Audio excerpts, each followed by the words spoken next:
కాకి ఇంటి ముందు గట్టిగా అరిస్తే మంచిదే. కాకి ఇంటి ముందు పదే పదే అరిస్తే దేనికి సంకేతం? జంతువులు, పక్షులు హిందూ సాంప్రదాయంతో అనేక నమ్మకాలు కనెక్టయి ఉంటాయి. మనం ఇంటి నుంచి బయటకు వెళ్లేటప్పుడు కొన్ని జంతువులు ఎదురైతే శుభం కలుగుతుందని, మరికొన్ని కాకి ఇంటి ముందు పదే పదే అరిస్తే దేనికి సంకేతం?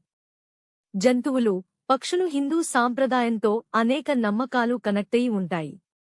మనం ఇంటి నుంచి బయటకు వెళ్లేటప్పుడు కొన్ని జంతువులు ఎదురైతే శుభం కలుగుతుందని, మరికొన్ని జంతువులు ఎదురైతే అశుభం కలుగుతుందని పెద్దలు చెబుతున్నారు. అలాగే కాకి గురించి కూడా చాలానే ఉన్నాయి. మన పూర్వీకుల ప్రకారం మనిషి జీవితం కాకితో ముడిపడి ఉంటుందని విశ్వసిస్తారు. అలాగే చనిపోయిన పూర్వీకులు కూడా కాకి రూపంలో తిరుగుతారని నమ్ముతారు. మనం బయటకు వెళ్లేటప్పుడు కాకి వచ్చి గట్టిగా అరిస్తే మీరు చేపట్టబోయే పని విజయం సాధిస్తారన్నదే సంకేతం. నీళ్లు నిండుగా ఉన్న కుండపై కాకిని ఎవరైనా చూస్తే వారు త్వరలోనే ధనవంతులవుతారని జ్యోతిష్యులు చెబుతున్నారు. నోటితో కాకి ఏదైనా పట్టుకుని దాన్ని మనిషిపై పడేస్తే అది అశుభానికి సంకేతం.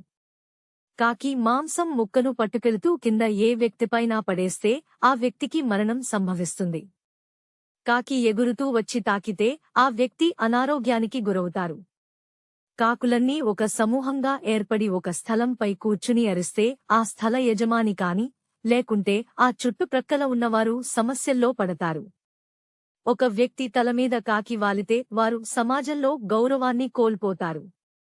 కాకి మహిళ ఒళ్ళోగాని, తలపై గాని కూర్చుంటే భర్త సమస్యల్లో పడతాడని సంకేతం. సాయంత్రం వేళ కాకి ఆగ్నేయం వైపు నుంచి చూస్తే ద్రవ్యలాభం పొందుతారు. కాకి గట్టిగా అరుస్తూ రెక్కలతో కొట్టుకుంటూ ఉంటే దగ్గరలో ఉన్న వ్యక్తి మరణించడం ఖాయమని జ్యోతిష్యులు చెబుతున్నారు.